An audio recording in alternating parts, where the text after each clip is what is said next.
Finally, let's take a look at saving our document. Here we've got the Riverwalk.jpg active at 100%, and if I were to save it at this point, it would actually want me to save it as a JPEG because that's the file I opened. The untitled document, let me change back to my Move tool.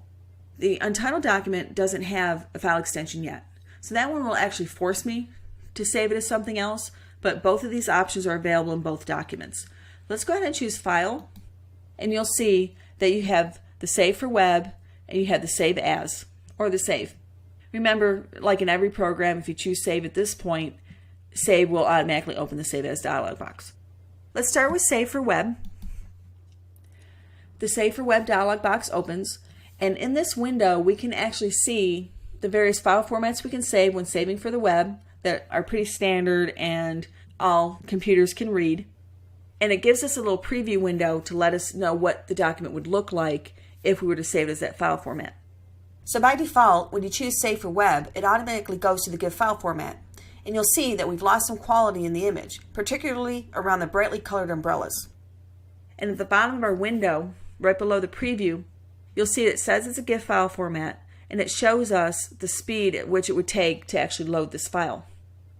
So if I click on that menu just to the right of the megabits per second, you'll see I can choose different speeds depending on the connection that I have. Or maybe I'm thinking about my end user if I'm putting this on the internet, and I'm considering my target audience and who might be looking at this. For instance, if I'm working for a corporation and I'm saving to the intranet within the corporation, the speed's going to be a lot faster. Maybe we're making some in-house training. So we would expect that to probably be at least a T1 size. Worst case scenario is your modem. 9600 bits per second is your worst case modem. That's your old-fashioned dial-up modem. That would be your worst case scenario. You've got ISDNs, cable, DSL, and T1 lines. Cable and DSL are the most common internet connections people have in their homes today. So if we select any of those, you'll notice that the file size doesn't change, but the number of seconds changes based on the speed that we're selecting as our default. So in this case, it would take 4 seconds for this image to load. Certainly not a long time, and probably quick enough that someone wouldn't give up and actually leave our website if we took 4 seconds for it to load. On the right side of our window, you'll see there's a preset menu that allows us to change the type of GIF file that we're saving, and we can also choose JPEGs and PNGs. Because we're working with a photo, I would actually choose a JPEG. So let me go ahead and choose JPEG Medium and see what that does. You'll notice that my quality has changed to 30 here on the right, and it's called Medium. I can't really tell at this point how different it is from my original, so I could click on this original tab here on the left and click back and forth between the two to see the changes in my picture. And you'll notice here, again, if I'm focusing on the umbrellas, I can actually see a change between the two files. If I go to 2 up, I'll see my original on the top panel and my new format on the lower panel, and now I got a better comparison because I can see them at once. And then we have a 4 up option. The 4 up option creates 3 different versions of the same file format at different levels of quality. And you'll notice that the one at the bottom right corner is the lowest quality and the poorest looking image. And we're looking at 2 seconds to 1 second in loading that file on the internet.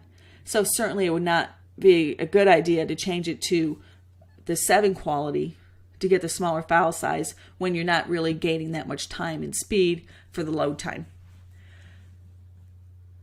But by selecting one of these images, you'll see this one's highlighted because of the highlight box around it. I can come over here and maybe I want to try a higher level. Let me go to very high. Now my quality is set at 80, and you'll see it takes 3 seconds to load. And look how much better a picture that is. Might look even better than the original. I can click on this box here in the lower left-hand corner. Let me change that one. We just used very high. Let's change this one to high.